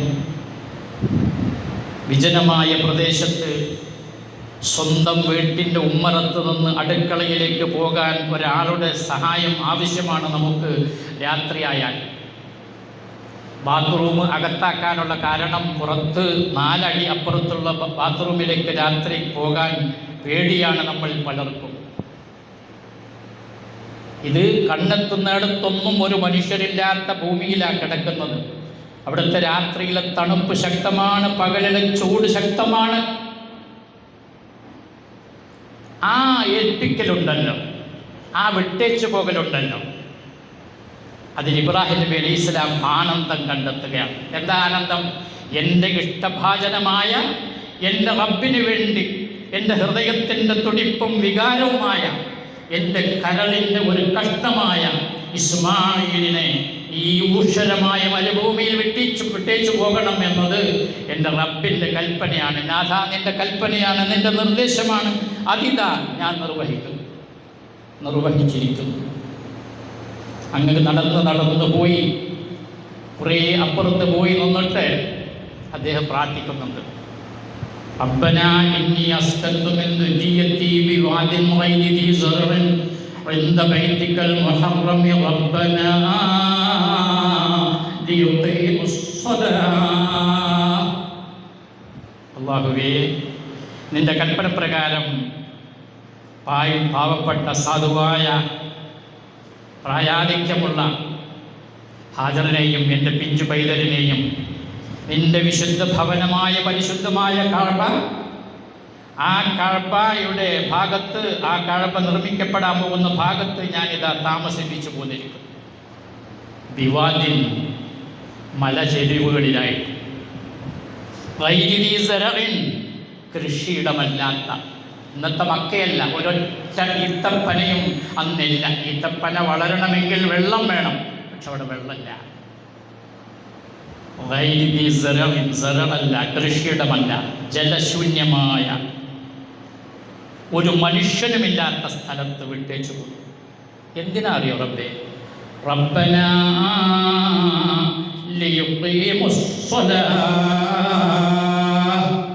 നിലവിൽ വരാൻ പോകുന്ന കഅബ നമസ്കാരം കൊണ്ട് സജീവമാക്കാൻ ഒരു സമൂഹം അവിടെ വേണം, ഒരു സംഘം അവിടെ ഉണ്ടാകണം. അതിന് ഈ മരുഭൂമിയിൽ പള്ളി വരുന്നതിന് മുമ്പ്, കഅബ വരുന്നതിന് മുമ്പ് അവിടെ നമസ്കരിക്കാൻ ആളെ കൊണ്ടുപോയി ആക്കുകയാണ് ഇബ്രാഹിം നബി അലൈഹിസ്സലാം. ആ ഇബ്രാഹിം നബിയും വളർന്നു വന്ന ഇസ്മായിൽ നബിയും കൂടി പടുത്തുയർത്തിയതാണ് പരിശുദ്ധമായ കഅബ. വിശുദ്ധ ഖുർആൻ കൊണ്ടും സ്വഹീഹായ ഹദീസ് കൊണ്ടും സ്ഥിരപ്പെട്ടത് അവർ രണ്ടുപേരുമാണ് അതിൻ്റെ ആദ്യത്തെ നിർമ്മാണ പ്രവർത്തനത്തിൽ ഏർപ്പെട്ടത് എന്നാണ്. എന്നാൽ അത്ര സ്വീകാര്യമല്ലാത്ത ചില റിപ്പോർട്ടുകളിൽ ആദം നബി അലൈഹിസ്സലാമിന് മുമ്പ് തന്നെ മലക്കുകൾ കഅബ പണിതിരുന്നു എന്നും, അതല്ല ആദം നബി അലൈഹിസ്സലാമാണ് കഅബ പണിതത് എന്നും, ആദം നബിക്ക് ശേഷം ശീസ് അലൈഹിസ്സലാം കഅബ പണിതു എന്നും അല്ലെങ്കിൽ പുനർനിർമ്മിച്ചു എന്നും ചരിത്രത്തിൽ എഴുതപ്പെട്ടിട്ടുണ്ട്. പക്ഷെ സ്വീകരിക്കാവുന്ന അത്ര പ്രബലത അതിനില്ല. അതാ ഞാൻ ചരിത്രത്തിലേക്ക് പോകുന്നില്ലെന്ന് പറഞ്ഞു. നമുക്ക് ആ ചരിത്രം കിട്ടിയത് കൊണ്ട്, സംശയാസ്പദമായി അത് കിട്ടിയത് കൊണ്ട് നമ്മുടെ കർമ്മത്തിന് അതൊരു പ്രചോദനവുമാകുന്നില്ല. നമുക്ക് കർമ്മത്തിന് പ്രചോദനമാകുന്നത് അതിൻ്റെ ആത്മീയ വശമാണ്. അതിവിടെയാണ് കിടക്കുന്നത്. ആ ഇസ്മായിൽ വളർന്ന് ആ ഇബ്രാഹിം നബി വീണ്ടും തിരിച്ചു വന്നാണ് പരിശുദ്ധ കഅബയുടെ നിർമ്മാണം. ഇത് ഇബ്രാഹിമ മക്കാനൽ ബൈത്തി, അല്ലാഹു പറയാം, നാം നിർണയിച്ചു കൊടുത്തു, നിശ്ചയിച്ച് അടിവരയിട്ട് വരയിട്ട് കൊടുത്തു, അതിർത്തി നിർണയിച്ചു കൊടുത്തു ഇബ്രാഹിമിന്. മക്കാനൽ ബൈത്ത്, ആ വിശുദ്ധ ഭവനം എവിടെ നിർമ്മിക്കണമെന്ന് അള്ളാഹു നിർദ്ദേശിച്ച സ്ഥലത്താണ്. ഒറ്റവാക്കിൽ അള്ളാഹുവാണ് പരിശുദ്ധമായ കഅബക്ക് കുറ്റിയടിച്ചിട്ടുള്ളത്. അപ്പം ആ ഭവനത്തിൻ്റെ മഹത്വം എത്രയാണ്, അതിൻ്റെ ശ്രേഷ്ഠത എത്രയാണ്. ലോകത്ത് അനേക ലക്ഷക്കണക്കിന് ദശലക്ഷക്കണക്കിന് പള്ളികളുണ്ട്. ആ പള്ളികളെല്ലാം വിശുദ്ധമായ കഅബയുടെ ബ്രാഞ്ചുകളാണ്. ആ പള്ളികളെല്ലാം പടുത്തുയർത്തുവാനും അല്ലെങ്കിൽ നിർമ്മിക്കുവാനും അള്ളാഹു അനുമതി നൽകിയിട്ടുണ്ട് എന്ന് സൂറത്ത് നൂറിൽ പറഞ്ഞിട്ടുണ്ട്. പക്ഷേ കുറ്റിയടിച്ചു കൊടുത്തത്, സ്ഥലം നിർണയിച്ചു കൊടുത്തത്, നമ്മുടെ ഭാഷയിൽ അതിൻ്റെ എഞ്ചിനീയറായത് അള്ളാഹുവാണ്. അള്ളാഹു പറഞ്ഞത് ഇന്ന സ്ഥലത്ത് കുറ്റി നടക്കും ഇബ്രാഹിം നബിക്ക്. എന്നിട്ട് ഇബ്രാഹിം നബി അവിടെ കുറ്റി നിറച്ചു. ആ പറഞ്ഞ അതിർത്തിയിൽ ലോകത്തെ അള്ളാഹുവിനെ ആരാധിക്കാൻ വേണ്ടി നിർമ്മിക്കപ്പെട്ട ഒന്നാമത്തെ ഭവനം നിലവിൽ വരികയാണ്. ഇന്ന അവ്വല ബൈത്തിൻ വുദിഅ ലിന്നാസി ലല്ലദീ ബിബക്കത മുബാറകം വഹുദൻ ലിൽ ആലമീൻ ഫീഹി ആയാത്തും ബയ്യിനാത്തും മഖാമു ഇബ്രാഹീം. വിശുദ്ധ ഖുർആനിൽ അല്ലാഹു തആല വളരെ വ്യക്തമായിട്ട് പറഞ്ഞു, ഇന്ന അവ്വല ബൈത്തിൻ, ഒന്നാമത്തെ വീട്, നമ്മൾ താമസിക്കുന്ന വീടല്ല. പിന്നെ ബൈത്തുല്ലാഹി, ഒരു സ്ഥലത്ത് ബൈത്തുൽ വീട് എന്ന് മാത്രം പറഞ്ഞാൽ വിശുദ്ധ ഖുർആൻ മറ്റൊരു സ്ഥലത്ത് ആ വീടിനെ അള്ളാഹുവിലേക്ക് ചേർത്തി പറഞ്ഞു. സഹോദരങ്ങളെ, അള്ളാഹുവിലേക്ക് ചേർത്തി പറഞ്ഞു. അള്ളാഹുവിൻ്റെ റസൂൽ എന്ന് പറയുന്നത് പോലെ, അള്ളാഹുവിൻ്റെ കിതാബ് എന്ന് പറയുന്നത് പോലെ വിശുദ്ധമായ കഅബയെ അള്ളാഹുവിൻ്റെ വീടെന്ന് പറഞ്ഞു. അപ്പം അതിൻ്റെ ശ്രേഷ്ഠത എത്രയാണ്. ഈ പ്രപഞ്ചത്തിൻ്റെ സൃഷ്ടികർത്താവായ അള്ളാഹുവിൻ്റെ വീട്, അതാണ് കഅബ. അത് നിർമ്മിക്കാൻ അവിടേക്കാണ് ഹാജിമാർ പോകുന്നത്. അത് അവരെ ആനന്ദ തന്തുലിതരാക്കും. ആ കഅബ കാണുമ്പോൾ അവർ വൈകാരികതയിൽ ആറാടും എന്ന കാര്യത്തിൽ തർക്കമില്ല. ഒരു യഥാർത്ഥ വിശ്വാസി പരിശുദ്ധമായ കഅബ അവൻ്റെ നഗ്നമായ നേത്രം കൊണ്ട് കാണുമ്പോൾ അവൻ്റെ ഹൃദയം പിടക്കും. അവൻ അറിയാതെ കണ്ണുനീർ ധാരയായി ഒഴുകും. അനുഭവമാണ്. ഞാൻ പറയുന്നത്. ഏതൊരു മനുഷ്യൻ അതെന്താണെന്നറിയില്ല. ഈ വൈകാരികത എങ്ങനെ ഉണ്ടാകുന്നു എന്നറിയില്ല. ഉണ്ടാക്കുന്നതല്ല, ഉണ്ടാകുന്നതാണ്. പിന്നെ നിങ്ങൾ പോയി നോക്കൂ ഹജ്ജിന്. പരിശുദ്ധമായ കഅബയുടെ ചിത്രം നമ്മൾ പലപ്പോഴും കണ്ടിട്ടുള്ളതാണ്, പല ആവർത്തി കണ്ടിട്ടുള്ളതാണ്. പക്ഷേ നിങ്ങളത് നഗ്നമായ നേത്രം കൊണ്ട് കാണുമ്പോൾ തീർച്ചയായും നിങ്ങളുടെ കണ്ടമിടറും, കണ്ണിൽ നിന്ന് കണ്ണീരൊഴുകും. നിങ്ങൾ പറയും അള്ളാഹു ഇതിനെ സംരക്ഷിക്കട്ടെ, ശത്രുക്കളിൽ നിന്ന് എന്നും പരിപാലിച്ചു പോരട്ടെ എന്ന് പറഞ്ഞു പോകും, പ്രാർത്ഥിച്ചു പോകും. അത്ര വൈകാരികതയാണ്. കാരണം അത് അള്ളാഹുവിൻ്റെ ഭവനമാണ്. നമ്മൾ ഏറ്റവും കാണാൻ ഇഷ്ടപ്പെടുന്നത്, കൊതിക്കുന്നത് അള്ളാഹുവിനെയാണ്. ഒരു വിശ്വാസി കൊതിക്കേണ്ടതും അങ്ങനെയാണ്. മഹാനായ മൂസാ നബി അലൈഹി ഇസ്ലാം ആ ആഗ്രഹം അള്ളാഹുവിൻ്റെ മുമ്പിൽ പ്രകടിപ്പിച്ചിട്ടുണ്ട്. റബ്ബേ, എനിക്ക് നിന്നെ കാണണം. ഞാൻ ഏറ്റവും ഇഷ്ടപ്പെടുന്നത് നീയാണ്. എൻ്റെ ഇടവും വലവും മുന്നിലും പിന്നിലും നീയാണ്. ഞാൻ പ്രസവിക്കപ്പെട്ട സമയത്ത് ഫറോവയുടെ കിങ്കരന്മാരായ പട്ടാളക്കാർ വീടാന്തരം കയറിയിറങ്ങി ബനൂ ഇസ്രായേലിൽപ്പെട്ട ഏതെങ്കിലും സ്ത്രീകൾ പ്രസവിച്ചതിൽ ആൺകുട്ടികളുണ്ടെങ്കിൽ ആ കുഞ്ഞിനെ അവിടെ വെച്ച് ജീവനോടെ കൊന്നുകളയുന്ന നിഷ്ഠൂരമായ കാലഘട്ടത്തിൽ എന്നെ പുഷ്പത്തെ പോലെ ഒരു പെട്ടിയിലാക്കി ആട്ടിയെന്നല്ല ഒഴുക്കി വിട്ട്, ആനന്ദമാണല്ലോ കുട്ടികൾക്ക് ഒഴുകുന്നത്. തൊട്ടിലിൽ അല്പം ഒഴുകുന്നത് തന്നെ കുട്ടിക്ക് ആനന്ദമാണെങ്കിൽ, മൂസാ നബിയുടെ മാതാവ് നിർമ്മിച്ച പെട്ടിയിൽ, നൈൽ നദിയിൽ ആ പെട്ടി ഒഴുകുമ്പോഴുള്ള മൂസാ നബിയുടെ ആനന്ദം എത്രയാണ്! ആ വിധത്തിൽ എന്നെ വളർത്തിക്കൊണ്ടുവന്ന റബ്ബേ, നിന്നെ എനിക്ക് കാണണം എന്ന ആഗ്രഹമുണ്ട്. അല്ലാഹു തആല പറഞ്ഞു അത് പറ്റൂല, കാണൂല. ആഗ്രഹം കാണൂല. അദ്ദേഹം പറഞ്ഞു കാണണം. റബ്ബ് പറഞ്ഞു നിർബന്ധമാണെങ്കിൽ ഒരു കാര്യം ചെയ്യും. മുന്നിൽ ഒരു പർവ്വതമുണ്ട്, ഒരു പക്ഷേ സീന പർവ്വതമാകാം. ഞാൻ ആ പർവ്വതത്തിലേക്ക് ആവാഹിക്കാം, അല്ലെങ്കിൽ അള്ളാഹുവിൻ്റെ ദാത്ത് അതിൽ തജല്ലുലാവും. എങ്ങനെയാണെന്ന് നമുക്കറിയില്ല. ഫലമ്മാ തജല്ലാ റബ്ബുഹു ലിൽ ജബലീന, ആ പർവ്വതത്തിലേക്ക് അല്ലാഹു തആല ഇറങ്ങിയപ്പോൾ, അല്ലെങ്കിൽ അവന്റെ പ്രകാശം അവിടേക്ക് എത്തിയപ്പോൾ, ഖർറ മൂസ സ്വഇഖ, മൂസ അലൈഹിസ്സലാം ബോധം കെട്ടു വീണു. ആ പർവ്വതത്തിലേക്ക് ഞാൻ ഒന്ന് ഇറങ്ങാൻ ശ്രമിക്കാം. നമുക്ക് നമ്മുടെ ഭാഷയിൽ പറയാം കേട്ടോ, നമ്മുടെ ഭാഷയിൽ പറയാം. അത് ഇങ്ങനെയല്ല, അതിൻ്റെ കൈഫിയത്ത് രീതി നമുക്കറിയില്ല. എന്നിട്ട് ആ പർവ്വതം യഥാസ്ഥാനത്ത് നിൽക്കുന്നുണ്ടെങ്കിൽ നിനക്ക് എന്നെ കാണാൻ പറ്റും. പക്ഷെ ആ പർവ്വതം അവിടെ നിന്നില്ല. അത് പൊട്ടിപ്പിളർന്നു, ഭസ്മമായി, കഷ്ടങ്ങളായി. മൂസാ നബി അലൈഹിസ്സലാം ബോധം കെട്ടു വീണു എന്ന് മാത്രമല്ല, അദ്ദേഹം ഫലമ്മ അഫാഖ, ബോധം ഉണർന്നപ്പോൾ അദ്ദേഹം പറഞ്ഞു, ഇന്നി തുബ്തു ഇലൈക, ഞാൻ പറഞ്ഞു പോയതിൽ റബ്ബേ ഞാൻ മാപ്പപേക്ഷിക്കും. ഇതെന്തിനാ ഞാൻ പറഞ്ഞതെന്നറിയാം? റബ്ബിനെ കാണുക എന്നുള്ളത് ഒരു വിശ്വാസിയുടെ ഏറ്റവും വലിയ അദമ്യമായ ഒരാഗ്രഹമാണ്.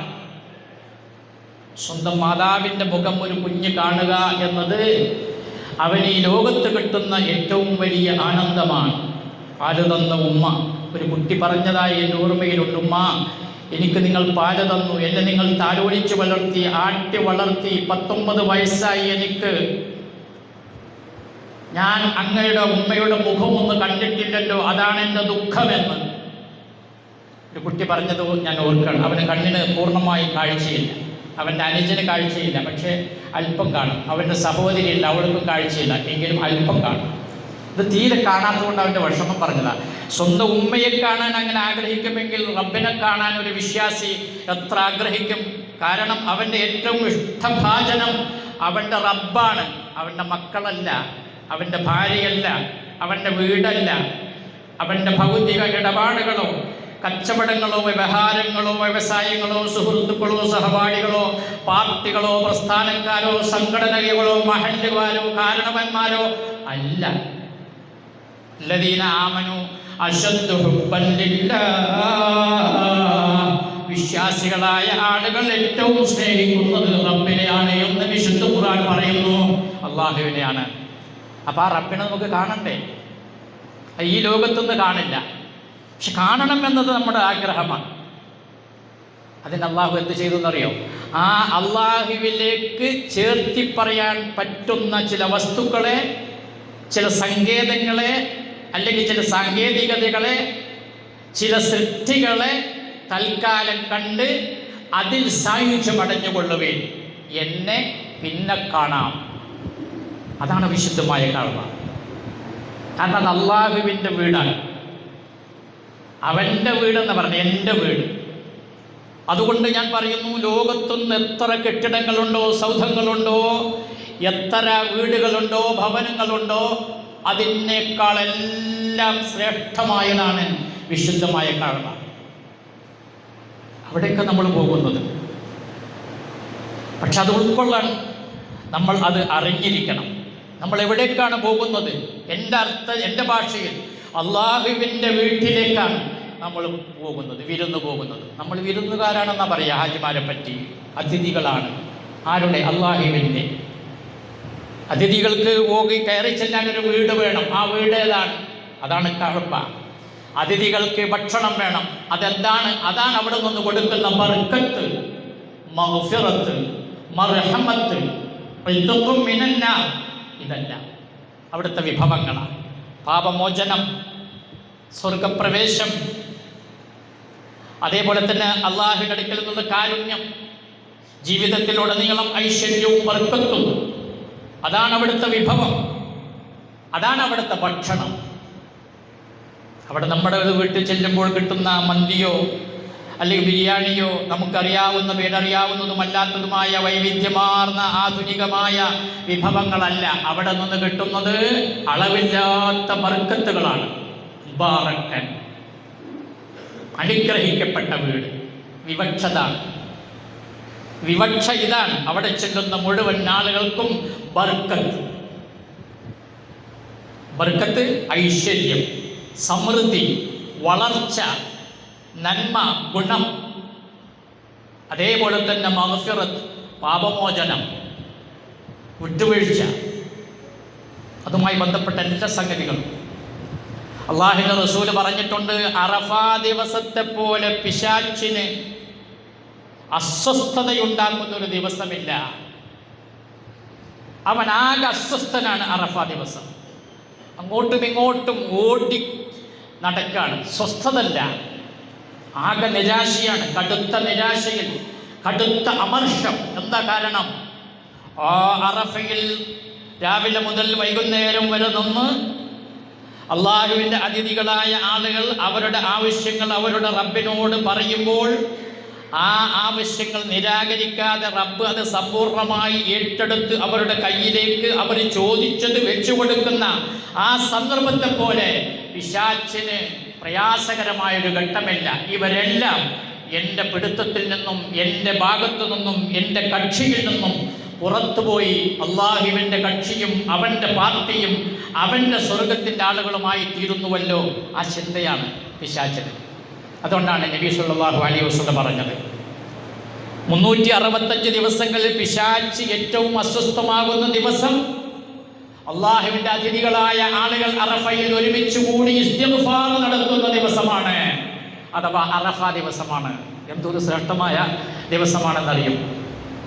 അടിമ അവൻ്റെ മുഴുവൻ കാര്യങ്ങളും റബ്ബിനോട് പറഞ്ഞ് അവൻ ഊരുകയാണ്. സുലൂൽ, അവൻ ഊരാണ്. റബ്ബേ, നീ ഏറ്റെടുക്കണം, നീ ഏൽക്കണം. ഞാൻ നിന്നെ ഏൽപ്പിച്ചു.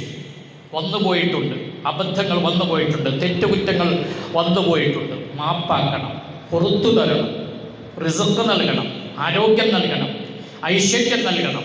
നമ്മുടെ എന്തു പ്രാർത്ഥനയും ഐഹികവും പാരത്രികവുമായ, ഒന്നുകൂടി ഐഹികവും പാരത്രികവുമായ നമ്മുടെ മുഴുവൻ ആവശ്യങ്ങൾ സപ്താകാശങ്ങൾക്കപ്പുറത്തേക്ക് ഉയർന്നു പോകുന്ന, അതിനെ തടയാൻ ഒരു ശക്തിക്കും സാധ്യമല്ലാത്ത ദിവസമാണ് അറഫ ദിവസം. അവിടേക്ക് നമ്മൾ പോകുന്നത്. ആ സമയത്തെ, ആ വിലപ്പെട്ട അമൂല്യമായ സന്ദർഭത്തെ, ആ പകലിനെ ഒരിക്കലും വിനഷ്ടമാക്കരുത്, നഷ്ടപ്പെടുത്തരുത്. ഹജ്ജിന് ചെന്നതോടുകൂടി തുടങ്ങാണ് ഈ ജാതി സംഭവങ്ങളെല്ലാം. പൊറുക്കലും മാപ്പാക്കലും നന്മ തരലും പ്രതിഫലം നൽകലും, നരകത്തിൻ്റെ പട്ടികയിൽ നിന്ന് പുറത്തു കൊണ്ടുവരലും, ഇടതുപക്ഷത്തെ വലതുപക്ഷത്തേക്ക് നീക്കലും, നരകത്തിൽ നിന്ന് സ്വർഗത്തിലേക്ക് ആക്കലും എല്ലാം നിരന്തരമായി നടക്കുന്ന ദിവസമാണ് യൗമുത്ത് തർവിയ മുതൽ അയ്യാമുത്ത് തശ്രീഖിന്റെ അവസാനത്തെ ദിവസം വരെ. ഒറ്റവാക്കിൽ വിശ്വാസികളുടെ ജീവിതത്തിലെ ഏറ്റവും അനർഘമായ സന്ദർഭങ്ങളാണ്. ഇതാണ് കാരണം. ആ ഇബ്രാഹിം നബി അലൈഹിസ്സലാം, ഇസ്മായിൽ നബി അലൈഹിസ്സലാം, അവരാണ് പരിശുദ്ധമായ കഅബ പടുത്തുയർത്തിയത്. അവിടുത്തെ ആ ജീവിതത്തെ അള്ളാഹു എത്രമാത്രം ഉൾക്കൊണ്ടിട്ടുണ്ട് എന്നതിൻ്റെ ഉദാഹരണമാണ് 4000 കൊല്ലങ്ങൾക്ക് മുമ്പ് അവർ എങ്ങനെ ചരിച്ചുവോ, എങ്ങനെ നടന്നുവോ, എവിടെ നടന്നുവോ, എത്ര നടന്നുവോ, എന്തൊക്കെ ചെയ്തുവോ അത് അതേപടി പിമ്പറ്റണം എന്ന് നമ്മളോട് പറഞ്ഞത്. നമ്മളോട് മാത്രമല്ല, മുഹമ്മദ് നബിയോടെ കഥ പറഞ്ഞു. വിശുദ്ധ ഖുർആനിൽ 7 സ്ഥലത്ത് ഖുർആനിൽ അല്ലാഹു തആല പറഞ്ഞിട്ടുണ്ട് ഇബ്രാഹിം മുഹമ്മദ് നബിയോട് അനിത്തബിഉ മില്ലത ഇബ്രാഹിം ഹനീഫ. ഇബ്രാഹിം നബി അലൈഹിസ്സലാമിന്റെ ഹനീഫിയത്തായിട്ടുള്ള ആ മില്ലത്തിനെ മുഹമ്മദ് നബി പിൻപറ്റണം. മുഹമ്മദ് നബിയോട് പറയാണ് അല്ലാഹു തആല ഇബ്രാഹിം നബിയുടെ മില്ലത്ത്, അദ്ദേഹത്തിൻ്റെ ആദർശം, അദ്ദേഹത്തിൻ്റെ ആത്മവിശുദ്ധി, അദ്ദേഹത്തിൻ്റെ സമർപ്പണ ബോധം, അദ്ദേഹത്തിൻ്റെ ക്ഷമാശീലം അത് പിൻപറ്റാൻ, അത് ഉൾക്കൊണ്ടുകൊണ്ടാണ് ഹാജി അവിടെ നിന്ന് വരേണ്ടത്, ആണും പെണ്ണും വരേണ്ടത്. അവിടെ ചെല്ലുമ്പോൾ ഈ സ്മരണ വേണം, ഈ ഓർമ്മ വേണം. നമ്മൾ ഏതൊരു നടത്തത്തെയാണ് പിൻപറ്റുന്നത്, നമ്മൾ ഏതൊരു ഏറിനെയാണ് പിൻപറ്റുന്നത്, എന്താണ് അതിൽ ചിന്തിച്ചാൽ ഒന്നുമില്ല. ചിന്തയെ സാധാരണ നമ്മൾ പറയും ചിന്തിക്കണം, ബുദ്ധി കൊടുക്കണം, ശരിയാണ്. പക്ഷേ ബുദ്ധിയെയും റബ്ബിൻ്റെ മുമ്പിൽ സമർപ്പിക്കേണ്ട ആരാധനയാണ് ഹജ്ജ്. അതാ ഞാൻ തുടക്കത്തിൽ പറഞ്ഞു, ലബ്ബൈക ലിഹജ്ജത്തിൻ തഅബ്ബുദൻ വരിഖ. റിഖ് എന്ന് പറഞ്ഞാൽ പെരടി താഴെ വെക്കുക എന്നർത്ഥം. പെരടി താഴെ വെക്കാണ്. ചിന്തിക്കണ പ്രശ്നമല്ല, ചിന്തിക്കാൻ പറ്റില്ല, ചിന്തിച്ചിട്ട് കാര്യമില്ല. എന്തിനെറിയണം? ചെറിയ കല്ലുകൾ കൊണ്ടാണ്. ദേഷ്യം തീർക്കാൻ എറിയാൻ പറ്റുമോ? ഇല്ല. വലിയ കല്ലുകൾ എടുക്കാൻ പറ്റുമോ? ഇല്ല. കടലമണി പോലെ വലുപ്പമുള്ള ചെറിയ കല്ലുകൾ എടുത്ത് 3 ദിവസം 3 സ്ഥലത്തെറിയണം. ആദ്യത്തെ ദിവസം ഒരു സ്ഥലത്തെറിയണം, 7 കല്ലെടുത്ത്. എന്തിന്? തഅബ്ബുദ്, പിൻപറ്റുക, അനുധാവനം ചെയ്യുക, പിന്തുടരുക, ചെയ്തത് അതേപടി ചെയ്യുക. ആര് ചെയ്തത്? ഖലീലുല്ലാഹി ഇബ്രാഹിം നബി അലൈഹിസ്സലാം, അള്ളാഹുവിൻ്റെ ചങ്ങാതിയായ സുഹൃത്തായ. ഏത് വിഷയത്തിലെ സുഹൃത്ത്? ഈ പ്രപഞ്ചത്തെ നിയന്ത്രിച്ച് മുന്നോട്ട് കൊണ്ടുപോകുന്നതിൽ അള്ളാഹുവിൻ്റെ ഖലീലല്ല, ഐ ഫിൽ ഹുബ്ബി നവർ. ഏത് വിഷയത്തിലാണ് ഇബ്രാഹിം നബി അള്ളാഹുവിൻ്റെ ഖലീൽ ചങ്ങാതി? സ്നേഹത്തിൻ്റെ വിഷയത്തിൽ. 2 സ്നേഹിതന്മാർ തമ്മിലുള്ള, 2 സ്നേഹിതകൾ തമ്മിലുള്ള, ഭാര്യ ഭർത്താക്കന്മാർ തമ്മിലുള്ള, മാതാപിതാക്കളും മക്കളും തമ്മിലുള്ള, 2 സുഹൃത്തുക്കൾ തമ്മിലുള്ള, 2 കമിതാക്കൾ തമ്മിലുള്ള സ്നേഹമാണ് അള്ളാഹും ഇബ്രാഹിം നബിയും അവിടെ ഉള്ളത്, തമ്മിലുള്ളത്.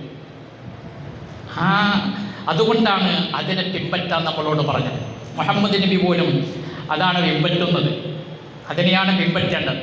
അതാണ് അവിടെയുള്ള സഅയും തവാഫും എല്ലാം. അവർ എന്താ ചെയ്തത് അത് ചെയ്യാം. സഫാ മർവക്കടയിലുള്ള നടത്തം, സഅയി എന്ന് പറഞ്ഞാൽ നടത്തം എന്നല്ല, വെറും അതിന് മഷി എന്ന് പറയാം. സഅയി എന്ന് പറഞ്ഞാൽ വേഗത്തിൽ നടത്തമെന്നാണ്. വേഗത്തിൽ നടക്കണം. ഹാജർ വെള്ളം അന്വേഷിച്ച് വേഗത്തിലാണ് നടന്നത്. കുഞ്ഞു മരണവുമായി അടുത്തു നിൽക്കുകയാണ്. നിർജ്ജലീകരണം സ്വാഭാവികമായും ഉണ്ടാകാവുന്ന മരുഭൂമിയിലാണ്. വെള്ളം കുടിച്ചിട്ട് സമയമേറെയായി, പാലും വേണ്ടത്ര കൊടുക്കാനില്ല. ഈ ഹൃദയത്തിൻ്റെ തുടിപ്പായ, കരളിൻ്റെ കഷ്ണമായ 50 കൊല്ലത്തെ പ്രാർത്ഥനയുടെ ഫലമായി കിട്ടിയിട്ടുള്ള ഈ ചോരം പൈതലിനെ ഇവിടെ കിടത്തിയിട്ട് അവന് കയ്യിലെ സഫായിൽ നിന്ന് മറുവായിലേക്ക് പോകാനുള്ള ആരോഗ്യം നഷ്ടപ്പെട്ട ഹാജർ വെള്ളം അന്വേഷിച്ചുകൊണ്ട് ആരുടെയെങ്കിലും സഹായം സഫായുടെ മുകളിൽ കയറി അപ്പുറത്തേക്ക് നോക്കിയാൽ വല്ല യാത്രാ സംഘമെങ്കിലും അതിന് നടന്നു പോകുന്നുണ്ടാകുമോ? അവരെ വിളിച്ച് അല്പം വെള്ളം ആവശ്യപ്പെടാൻ കഴിയുമോ? ആ അന്വേഷണമാണ് സഫായിലേക്ക് കയറ്റിയത്. സഫായിൽ കണ്ടില്ലെന്ന് കണ്ടപ്പോൾ മറുവായിലേക്ക് പോയി. 4 പ്രാവശ്യം സഫായിലും 3 പ്രാവശ്യം മറുവായിലും കയറി ഇറങ്ങി. പരീക്ഷയിലായി നിരാശപ്പെട്ട് ഇസ്മായിൽ നബി അലൈഹിസ്സലാമിൻ്റെ അരികിൽ വന്നപ്പോൾ മഹാ അത്ഭുതം, ഖവാരിഖുൽ ആദത്ത്, അസാധാരണമായ സംഗതി, പ്രകൃതിക്ക് വിരുദ്ധമായ സംഗതി. പ്രകൃതിയാ നമ്മൾ ചിന്തിക്കാവുന്നതിൽ നിന്ന് തികച്ചും വ്യത്യസ്തമായി ആ ഉണങ്ങിക്കിടക്കുന്ന മരുഭൂമിയിൽ വെള്ളം നിർഗളിക്കുകയാണ്. തുടർന്നതൊരു പ്രവാഹമായിട്ട് മാറുകയാണ്. ഹാജർ കിട്ടിയ സമയം മണ്ണ് കൂട്ടി അത് ഒരു തടാകം പോലെ ആക്കുകയാണ്. വെള്ളം നിയന്ത്രണാതീതമാകുന്നത് കൊണ്ട് ഭയപ്പാടോടെ കൂടി അവർ പറയുകയാണ്, സംസം, ക്ഷമിക്കട്ടെ, നിൽക്കട്ടെ. ഈ പ്രവാഹം, ശക്തമായ പ്രവാഹം, എനിക്കും എൻ്റെ കുഞ്ഞിനും ദോഷകരമല്ലാത്ത വിധത്തിൽ എവിടെ നിന്ന് ഒരിക്കലും സാധ്യമല്ലെന്ന് നാം കരുതിപ്പോരുന്ന മരുഭൂമിയിൽ നിന്ന് ആര് കിളച്ചിട്ട് ആരും കിളക്കാതെ, ആരും ഒഴിച്ചിട്ട് ആരും ഒഴിക്കാതെ ഇസ്മായിൽ കിടക്കുന്ന ആ കുഞ്ഞിൻ്റെ അടുത്ത് നിന്ന് തന്നെ അവന് കോരി അവൻ്റെ വായിലേക്ക് കൊടുക്കാവുന്ന അത്രയും അടുത്ത് അല്ലാഹു തആല ജലപ്രളയമുണ്ടാക്കുകയാണ്. ലക്ഷോപലക്ഷം ഹാജിമാർക്ക് കുളിക്കാനും കുടിക്കാനും എല്ലാ ആവശ്യങ്ങളും നിർവഹിക്കുവാനും ആവശ്യമായ വിധത്തിലുള്ള ജലപ്രവാഹം ആയി മാറിയിരിക്കുകയാണത്. നോക്കണം. അപ്പോൾ ആ നടത്തത്തെ അള്ളാഹു എത്രമാത്രം ഉൾക്കൊണ്ടിട്ടുണ്ടാകണം, എത്രമാത്രം വിലമതിച്ചിട്ടുണ്ടാകണം. അപ്പോൾ നമ്മളവിടെ നടക്കുമ്പോൾ ആ ഒരു സമർപ്പണത്തിൻ്റെ ചിന്ത വേണം, ത്യാഗത്തിൻ്റെ ചിന്ത വേണം. നമ്മൾ ഉൾക്കൊണ്ടിട്ടുള്ള ഇസ്ലാമിന് വേണ്ടി, മതത്തിന് വേണ്ടി എവിടെയാണ് ത്യാഗപൂർണമായ ഒരു കാലടി എടുത്തു വെച്ചിട്ടുള്ളത് നമ്മൾ ആലോചിക്കണം. അതിനാലോചിക്കാനാണ് അവിടേക്ക് പോകുന്നത്. സഫായിൽ നിന്ന് മറുവായിലേക്ക് പോകുമ്പോൾ എൻ്റെ നാട്ടിൽ സുഗമമായി ഇസ്ലാമിനെ കൊണ്ട് നടക്കാൻ ഞാൻ ത്യാഗത്തിൻ്റെ, ക്ഷമയുടെ അല്ലെങ്കിൽ പ്രതികൂലനത്തിൻ്റെ ഒരു കാലടിയെങ്കിലും വെച്ചിട്ടുണ്ടോ എന്ന് ആലോചിക്കണം. അവരുടെ ഓരോ കാലുവെപ്പും 7 ആകാശങ്ങളുടെയും മുകളിലേക്ക് എത്തിയിട്ടുണ്ട്. അതവിടെ സ്വീകാര്യമായിട്ടുണ്ട്. അതുകൊണ്ട് അതിനെ പിൻപറ്റണം എന്ന് നമ്മളോട് പറഞ്ഞിട്ടുള്ളത്. അതുകൊണ്ടാണ് അതിനെ അനുധാവനം ചെയ്യാൻ നമ്മളോട് പറഞ്ഞിട്ടുള്ളത്. അവർ നടന്ന അതേപോലെ നിങ്ങൾക്ക് ഹജ്ജിന് പോകുമ്പോഴറിയാം, അല്ലെങ്കിൽ പോയവർക്കറിയാം, പച്ച നിറത്തിലുള്ള 2 ട്യൂബുകൾ വെച്ചിട്ടുണ്ട്. അവിടെയാണ് ഹാജർ കൂടുതൽ വേഗത്തിൽ നടന്നത്. അവിടെ കൂടുതൽ വേഗത്തിൽ നടക്കണം. അവരെങ്ങനെ നടന്നുവോ അങ്ങനെ നടക്കാം. അവരെന്ന് പറഞ്ഞാൽ ആരാണ്? ഏതെങ്കിലും ഒരു രാഷ്ട്രത്തിൻ്റെ ഭരണാധികാരിയാണോ? കേവലം ഇബ്രാഹിം നബി ഇസ്ലാമിൻ്റെ ഭാര്യയായ സാറയ്ക്ക് അടിമയായി കിട്ടിയിട്ടുള്ള അടിമ സ്ത്രീയാണ് ഹാജർ. സാറയ്ക്ക് മക്കളില്ലാതെയായപ്പോൾ എൻ്റെ അടിമ സ്ത്രീയായ ഹാജറിനെങ്കിലും ഒരു കുഞ്ഞുണ്ടാവുകയാണെങ്കിൽ എൻ്റെ ഭർത്താവിനൊരു മകനായല്ലോ എന്ന് കരുതിയിട്ട് ഇബ്രാഹിം നബി അലൈഹി ഇസ്ലാമിന് ദാനമായി കൊടുത്ത അടിമ സ്ത്രീയാണ്, അടിമപ്പെണ്ണാണ്, കാപ്പിരിയാണ് ഹാജർ. പക്ഷേ അവരുടെ ഓരോ കാൽനടത്തവും 7 ആകാശങ്ങളെയും ഭേദിച്ചുകൊണ്ട് അത് ഉയരത്തിലേക്ക് എത്തിയിട്ടുണ്ട്. ആ നടത്തം, ആ സ്പർശം, ആ ഓട്ടം, അതാണ് ഹജ്ജിൽ. നല്ല തിരക്കാണല്ലോ. ദുൽഹജ്ജ് 10 എന്തോ ഒരു തിരക്കാണ്. എന്തൊക്കെ ജോലി ചെയ്യേണ്ടത്. എന്താ കാരണം? ഇബ്രാഹിം നബി അങ്ങനെ ചെയ്തത്. ഇബ്രാഹിം നബി അങ്ങനെ ചെയ്ത് ആശ്വസിച്ചിട്ടില്ല. അദ്ദേഹത്തിൻ്റെ എല്ലാ ദിവസവും അങ്ങനെയാണ്. അദ്ദേഹത്തിൻ്റെ എല്ലാ ദിവസവും അങ്ങനെയാണ്. ഒരു ദിവസം മാത്രമല്ല. നമുക്കിങ്ങനെ തോന്നും, സാധ്യമാകുമോ? 2-3 ദിവസം മിനായിൽ രാപ്പാർത്ത്, അവിടെ നിന്ന് അറഫായിലുള്ള വെയിലൊക്കെ കൊണ്ട് പഴുക്ഷീണരായി അവിടെ നിന്ന് മുസ്ദലിഫ വരെ നടന്ന് മുസ്ദലിഫയിൽ നിന്ന് രാപ്പാർത്ത്, ആ മുസ്ദലിഫയിൽ നിന്ന് സുബഹി നമസ്കാരം കഴിഞ്ഞ് വീണ്ടും മിനായിൽ വന്ന് കല്ലെറിഞ്ഞ് തലമുടി മുറിക്കുകയോ വെട്ടുകയോ ചെയ്ത് അന്ന് തന്നെ വിശുദ്ധമായ കഅബയിലേക്ക് പോയിട്ട് തവാഫ് ചെയ്യാൻ കഴിയുമോ? ഞാൻ പോയിട്ടില്ല. എനിക്ക് സ്വാഭാവികമായിട്ട് തോന്നി പോകാൻ കഴിയില്ലെന്ന്. മാത്രമല്ല കൊണ്ടുപോയ ആളുകൾ പോകാനുള്ളൊരു താല്പര്യം എടുത്തതുമില്ല. അതുകൊണ്ട് ഞാൻ അന്ന് പോയിട്ടില്ല. പക്ഷേ അന്ന് അതുകൂടി പോയി കഴിഞ്ഞ് വന്ന് വൈകുന്നേരം മിനായിൽ തന്നെ തിരിച്ചെത്തണം. ഏറ്റവും തിരക്ക് പിടിച്ച ദിവസം. എന്തിനാണ് തിരക്ക് പിടിച്ച ദിവസം?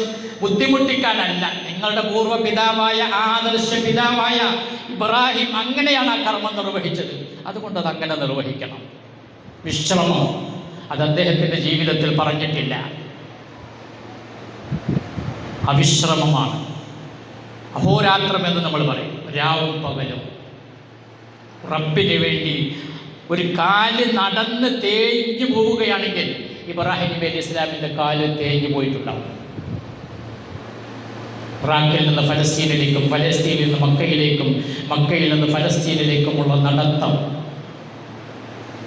അപ്പോൾ സഹോദരങ്ങളെ, സഹോദരിമാരെ, ഞാൻ പറഞ്ഞു വന്നത് അത്രയും ത്യാഗപൂർണമായ ഒരു ജീവിതത്തെ ഒപ്പിയെടുക്കലാണ് യഥാർത്ഥത്തിൽ ഈ ഹജ്ജ് എന്ന കർമ്മം. അള്ളാഹു ആദരിക്കുകയും ബഹുമാനിക്കുകയും അവരിലേക്ക് ചേർത്തി പറയുകയും ചെയ്തിട്ടുള്ള സ്ഥലങ്ങളും മാസവും ദിവസങ്ങളും സന്ദർഭങ്ങളും അസുലഭമായി കിട്ടുന്ന, വിശ്വാസിയുടെ മുമ്പിൽ വീണ് കിട്ടുന്ന സന്ദർഭമാണ്. അത് പരമാവധി മുതലാക്കുക, മുതലെടുക്കുക. അതാണ് നമ്മൾ ചെയ്യേണ്ടത്. സമയം കഴിഞ്ഞു.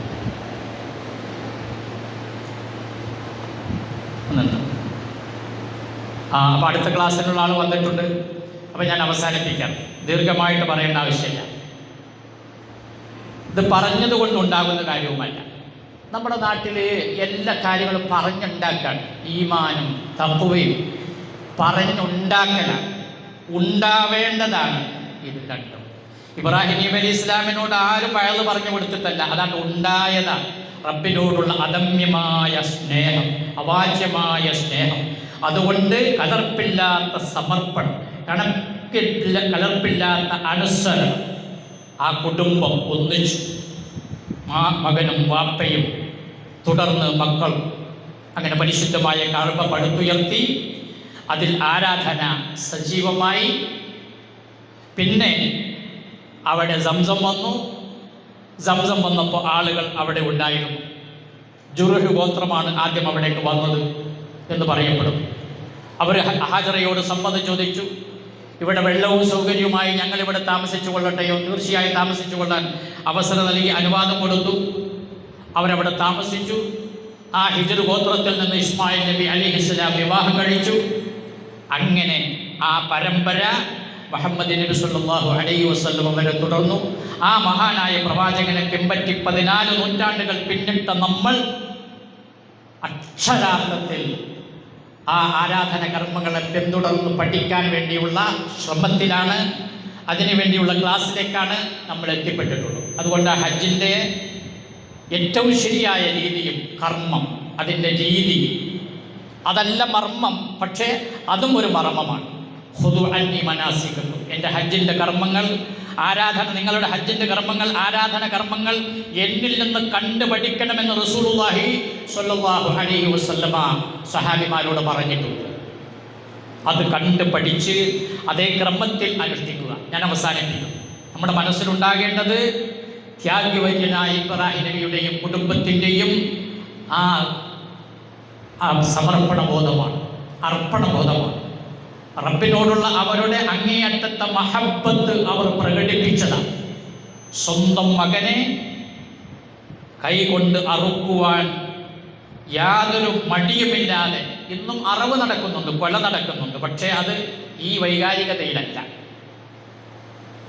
അത് മറ്റൊരു ഭ്രാന്തമായ വൈകാരികതയിലാണ്. ഒരിക്കലും ഹൃദയപൂർവമല്ല. ഹൃദയം മറ്റെവിടെയോ പോയി മരവിച്ചതിൻ്റെ പേരിൽ, ഹൃദയം മറ്റൊന്നായി പോയതിൻ്റെ പേരിൽ, ചിന്ത പലതായി മാറിയതിൻ്റെ പേരിൽ മക്കളെയും മരുമക്കളെയും മാതാപിതാക്കളെയും അരുംകൊല ചെയ്യുന്ന ഈ കാലഘട്ടം അതിൽ നിന്ന് വ്യത്യസ്തമായി തനിക്കൊരു പിൻഗാമി ഉണ്ടാകാൻ വേണ്ടി നിരന്തരമായി പ്രാർത്ഥിച്ചു കിട്ടിയ ഒരു നിഷ്കളങ്കനായ നല്ല കുഞ്ഞിനെ അവൻ്റെ മൃദുലമായ കഴുത്തിൽ കഠാര വെച്ച് അറുക്കണമെന്ന് ഇബ്രാഹിം നബി അലൈഹി ഇസ്ലാമിനോട് പറഞ്ഞപ്പോൾ അതിന് വിസമ്മതമില്ലാതെ സമ്മതിച്ച് തയ്യാറായ ഫലമ്മാ അസ്ലമാ, രണ്ടാളും മുസ്ലിമായപ്പോൾ, കുട്ടിയും വാപ്പയും കുട്ടിയുടെ വയസ്സ് 8 9 അല്ലെങ്കിൽ അതിന് താഴെ, അല്ലെങ്കിൽ 1 2 വയസ്സ് മുകളിൽ. അവനോട് ഇബ്രാഹിം നബി അലൈഹി സ്വലാം പറഞ്ഞു, നിന്നെ ബലി കൊടുക്കണമെന്ന് റബ്ബിൻ്റെ കൽപ്പനയുണ്ട്, ഞാൻ അങ്ങനെ സ്വപ്നം കാണുന്നു. ആ കുട്ടിക്ക് പറയാമായിരുന്നു, വാപ്പാ ഒരു സ്വപ്നമാണ്, അത് നിർവഹിക്കണം. വാപ്പ അള്ളാഹുമായി വളരെ ആത്മീയ ബന്ധമുള്ള ആളാണല്ലോ, എന്നെ ഒഴിവാക്കി തരാൻ വേണ്ടി അപേക്ഷിച്ചുകൂടെ? ഏറ്റവും ചുരുങ്ങിയത് പിതാവ് എന്ന നിലക്ക് എൻ്റെ കഴുത്തിൽ കത്തിവെക്കാൻ അങ്ങേക്ക് സാധ്യമാകുന്നുണ്ടോ? അതൊന്നും പറഞ്ഞില്ലല്ലോ. അങ്ങയോട് എന്താണോ കൽപ്പിക്കപ്പെട്ടത് അത് ചെയ്തു കൊള്ളാം. എന്താ കൽപ്പിക്കപ്പെട്ടത്? ഹിഫ്ദ് കോഴ്സിന് കൊണ്ടുപോയാക്കാനാണോ? ഏതെങ്കിലും ഒരു സ്ഥലത്ത് പഠിക്കാൻ കൊണ്ടുപോയാക്കാനാണോ? കഴുത്തറുക്കാനാണ്, കൊന്നുകളയാനാണ്, മരിക്കാനാണ് ആ കുട്ടി തയ്യാറായത്. ഫലമ്മ അസ്ലമ വതല്ലഹുൽ ജബീൻ, അവനെ ഒരു പാർശ്വഭാഗത്തേക്ക് ചെരിച്ച് കിടത്തി കത്തിയെടുത്ത് ഇബ്രാഹിം നബി അലൈഹിസ്സലാം പ്രഖ്യാപിച്ചു, അല്ലാഹു അക്ബർ. അതാണ് നമ്മൾ പെരുന്നാളിൽ തക്ബീർ ചൊല്ലുന്നത്. മോനെ, എനിക്ക് വലുത് അള്ളാഹുവാണടാന്ന്. അതിൻ്റെ അർത്ഥം നീയല്ല. ചില ആളുകൾ പറയും ഇബ്രാഹിം നബി അലൈഹി ഇസ്ലാമിന് വിഷമം തോന്നി, അങ്ങനെ കമഴ്ത്തിക്കെടുത്തി, അങ്ങനെ പലതും പറയാറുണ്ട്. ഒന്നും ചെയ്തിട്ടില്ല, ഒരു വിഷമം ഉണ്ടായിട്ടില്ല. സന്തോഷം, ആ സമർപ്പിക്കുന്നതിൽ ആനന്ദവും ആഹ്ലാദവും ആശ്വാസവുമാണ് മഹാനായ ഇബ്രാഹിം നബി അലൈഹി ഇസ്ലാം കണ്ടെത്തിയത്. അങ്ങനെ ഇബ്രാഹിം അതിന് പരിപൂർണമായി തയ്യാറാണെന്ന് കണ്ടപ്പോൾ കരുണാവാരിധിയായ അള്ളാഹുവിൻ്റെ വിളി, അയ്യാ ഇബ്രാഹിം ഖദ് സദ്ദഖ്ത റുഅ്യ ഇന്നാ കദാലിക നജ്സിൽ മുഹ്സിനീൻ. ഇബ്രാഹിം, നീ കണ്ട സ്വപ്നം നീ സാക്ഷാത്കരിച്ചിരിക്കുന്നു. അറുത്തിട്ടില്ല, പക്ഷെ നീ അതിന് തയ്യാറായി, അറുത്ത പോലെയായി, നീ അറുത്തു കഴിഞ്ഞു, നീ അതിന് സന്നദ്ധമായിരുന്നു. പക്ഷേ കരുണാവാരിധിയായ ഞാൻ അങ്ങനെ നിന്നെ പരീക്ഷിക്കുന്നില്ല, നീ അതിന് പകരമായിട്ട് എന്തെങ്കിലും ചെയ്താൽ മതി, ഒരു മൃഗത്തെ ബലി കൊടുത്താൽ മതി. അള്ളാഹുവിൻ്റെ കൽപ്പന. ഞാനത് വൈകാരികമായി പറയുന്നില്ല, നമുക്കെല്ലാവർക്കും അറിയാവുന്നതാണ്. അതിനൊക്കെ സന്നദ്ധമാവുക. നമ്മൾ നമ്മുടെ മക്കളെ അള്ളാഹുവിന് വേണ്ടി ഏതൊക്കെ തരത്തിൽ ഈ വിധത്തിൽ അണിയിച്ചൊരുക്കുന്നുണ്ട്, മാനസികമായിട്ട് പാകപ്പെടുത്തി വെച്ചിട്ടുണ്ട്. ഹജ്ജിന് പോകുന്നവരും പോയി വന്നവരുമായ ആളുകൾ ശ്രദ്ധിക്കേണ്ട കാര്യം, എന്തിനു ഞാൻ അവിടെ പോയി വന്നു? എൻ്റെ മക്കളെ ഭർത്താവ് ചിന്തിക്കേണ്ടത് എൻ്റെ ഭാര്യയെ, ഭാര്യ ചിന്തിക്കേണ്ടത് എൻ്റെ ഭർത്താവ്, മാതാപിതാക്കൾ ചിന്തിക്കേണ്ടത് ഞങ്ങളുടെ മക്കൾ, ഞങ്ങളുടെ അഭിനിവേശമായ ഞങ്ങളുടെ മക്കൾ, ആനന്ദമായ ഞങ്ങളുടെ മക്കൾ. അവർക്ക് ഒരു തരത്തിലുള്ള പോറലും അള്ളാഹുവിന് വേണ്ടിയും അവൻ്റെ മതത്തിന് വേണ്ടിയും ആദർശത്തിന് വേണ്ടിയും അതിൻ്റെ പ്രവർത്തനത്തിന് വേണ്ടിയും ഉണ്ടായിക്കൂടാ. അതിൻ്റെ പേരിൽ അവൻ വിയർത്തുകൂടാ, വീട്ടിൽ നിന്ന് പോയിക്കൂടാ, ഒരു ദിവസത്തെ വായന പോലും മുടക്കിക്കൂടാ എന്ന് വിശ്വസിക്കുന്നവരെ, എന്ന് കരുതുന്നവരെ അവിടെ പോയി വന്നതുകൊണ്ട് നമുക്ക് അങ്ങനെയാണെങ്കിൽ എന്ത് ഫലമാണ് ഉണ്ടാവുക? അതുകൊണ്ട് ഞാൻ അവസാനിപ്പിക്കുന്നു. മഹാനായ ഇബ്രാഹിം നബി അലൈഹി ഇസ്ലാമും കുടുംബവും അള്ളാഹുവിന് വേണ്ടി സമ്പൂർണ്ണമായി സമർപ്പിച്ചതിൻ്റെ മാതൃകയാണ് വിശുദ്ധമായ ഹജ്ജ്. അപ്പം അത് കഴിഞ്ഞു പോരുമ്പോൾ നമുക്ക് ഉമ്മ പെറ്റ അതുപോലെ തിരിച്ചു പോരാൻ കഴിയണം. എല്ലാ പാപങ്ങളും പൊറുക്കപ്പെട്ടിട്ടുണ്ടായിരിക്കണം. ശിഷ്ടകാലം ശ്രദ്ധാപൂർവം ജീവിച്ചാൽ, നേരത്തെ തുടക്കത്തിൽ ഞാൻ പറഞ്ഞതുപോലെ, സ്വർഗം സുനിശ്ചിതമാണ്. അവിടെ നിന്ന് നമ്മുടെ കരുണാവാരിധിയായ പ്രേമഭാജനമായ റബ്ബിനെ കൺകുളിർക്ക കണ്ട് ആനന്ദലഹരിയിൽ ആറാടി അനന്തമായ കാലയളവിൽ ആനന്ദപൂർവ്വം ജീവിക്കുവാൻ വേണ്ടി വിധിക്കപ്പെട്ടവരാണ് യഥാർത്ഥത്തിൽ നമ്മൾ. അതിനുവേണ്ടിയുള്ള കർമ്മങ്ങളിൽ അതിപ്രധാനമായതാണ് വിശുദ്ധമായ ഹജ്ജ് കർമ്മം. ഈ കൊല്ലം ഇവിടെ കൂടിയതിൽ നിന്ന് ഹജ്ജ് കർമ്മത്തിന് വേണ്ടി അവസരം കിട്ടിയ മുഴുവൻ സഹോദരി സഹോദരന്മാർക്കും ആ വിശുദ്ധമായ കർമ്മം അള്ളാഹുവും അവൻ്റെ പ്രവാചകനും അംഗീകരിക്കുന്ന രൂപത്തിൽ, പഠിപ്പിച്ച രൂപത്തിൽ പ്രതിഫലാർഹമായ പുണ്യപൂർണമായ മഖ്ബൂലായ മബ്റൂറായ കർമ്മമായി നിർവഹിച്ചു വരാൻ അവർക്ക് അല്ലാഹു തആല തൗഫീഖ് നൽകി അനുഗ്രഹിക്കുമാറാവട്ടെ. റബ്ബനാ ആതിനാ ഫിദ്ദുനിയ ഹസന വഫിൽ ആഖിറതി ഹസനത്തും വഖിനാ അദാബന്നാർ. അല്പസമയം വൈകിപ്പോയതിൽ ക്ഷമാപണം നടത്തുന്നു. അസ്സലാമു അലൈക്കും വറഹ്മത്തുള്ളാഹി.